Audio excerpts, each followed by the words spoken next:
For the next two problems, we'll be getting back into place value, and remember that is tens and ones. Problem 4 says complete each sentence. A says 7 tens and 17 ones is the same as blank ones.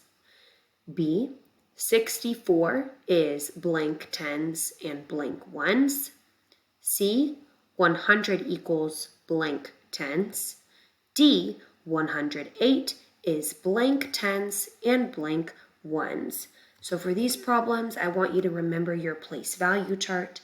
If you have a place value chart and this is your tens column, this is your ones column, what would those numbers look like in your place value chart?